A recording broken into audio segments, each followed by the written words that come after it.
afternoon, Netroots. Let me hear that. Good afternoon, Netroots. There it is. Now look, you all are about to hear from three incredible attorneys general. My name is Abdul. I am running for U.S. Senate. And I want to share a story to put into context exactly what it is that you are about to learn about. So I was raised in the great state of Michigan, where I was born, by my father, who's an immigrant from Egypt, and my stepmom, Jackie, who's a daughter of the American Revolution from right about here in Michigan. All right? And as many of you children of immigrants know, that you start your summer oftentimes getting shipped off to the home country. And that was what a lot of my childhood summers felt like. So I get put on an airplane, often with another family going off to Egypt, and I'd go and hang out with my grandparents, my aunts and uncles, and my cousins. And I'd spend most of my time with my teta Soad, wisest, most intelligent person I have yet to meet in my life, but she never got to go to school. She raised 6 kids of 8 to whom she gave birth. 2 died before their first birthdays.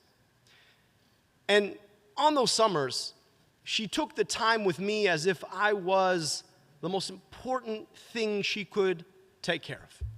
And I remember when I turned 13 one summer, she said, "You can't talk about politics here. I just want you to understand that."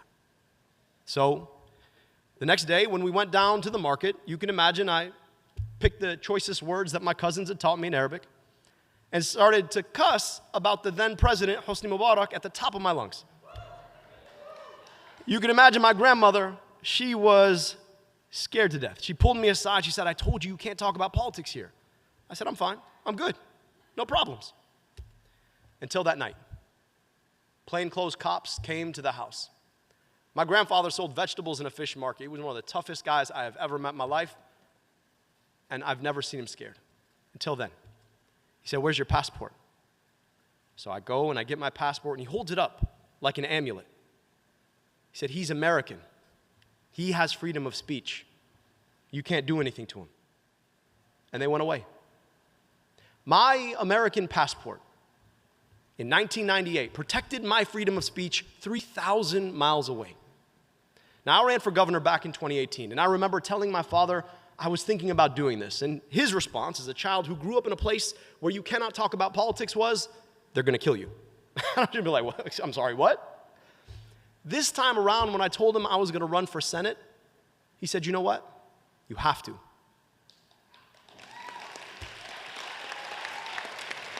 I said, "Wait a second. Last time they were going to kill me, this time I got kids. What about my kids, though?" He's like, "No, hear me out. For the better part of 50 years, since I landed on an airplane here in the United States of America, since I became an American citizen, I never worried about what I talked about, to whom I talked about it, where I said it, because I knew that I had rights as an American.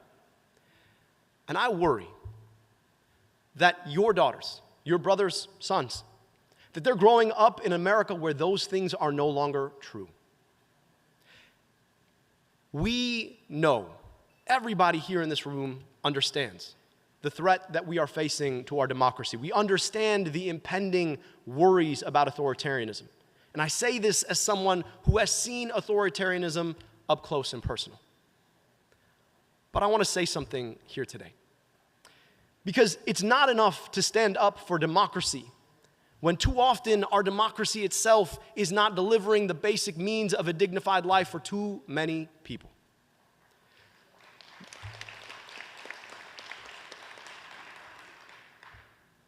Donald Trump, we all understand what it means to have to stand up to him, that we cannot continue to allow him to run roughshod over our Constitution. But we also have to understand that Donald Trump himself is not the disease in our politics.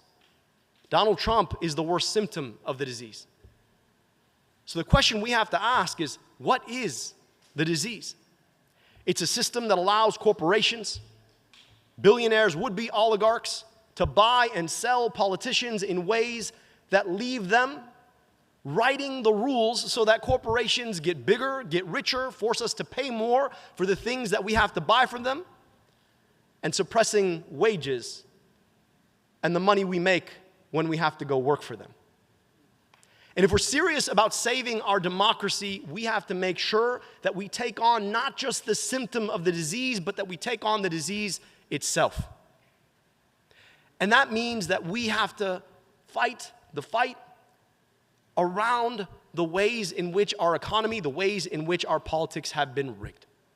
So we're running a campaign in Michigan that goes everywhere and talks to everyone. I've been to 45 different cities, done 65 town halls all over my state. No matter where I go, people tell me the same thing. Abdul, it just shouldn't be this hard. It shouldn't be this hard to afford a second bag of groceries. It shouldn't be this hard to work the same job tomorrow that I worked yesterday and know that it's going to be able to give me the paycheck that allows me to pay for my home and the things my kids need. It shouldn't be this hard to breathe clean air or drink clean water. It should not be this hard to see a doctor in the richest, most powerful country in the world. It just shouldn't be this hard. So we're running a campaign to do 3 very simple things. Number 1, we want to stand up to the power of corporations and take corporate money out of politics. No longer should we continue to sit under the Citizens United regime without even standing up and taking it on. And let's be clear, too often, yes, Republicans have benefited from it, but so have Democrats. Number 2, when we do that, we need to fight to put more money in people's pockets. That means building a Federal Trade Commission that'll finally stand up to monopolies and oligopolies. It means making this the best single place to join or form a union, and if you don't have one, and making it the best place to build and scale a small business. And number 3, in the richest, most powerful country in the world, y'all know I was going to talk about this. You can't be a doctor running for Senate and not talk about the scourge of medical debt. In the richest, most powerful country in the world, the medical debt in this country should not equal more than the GDP of half U.S. states. We can abolish medical debt, and we can finally get about the work of passing Medicare for all.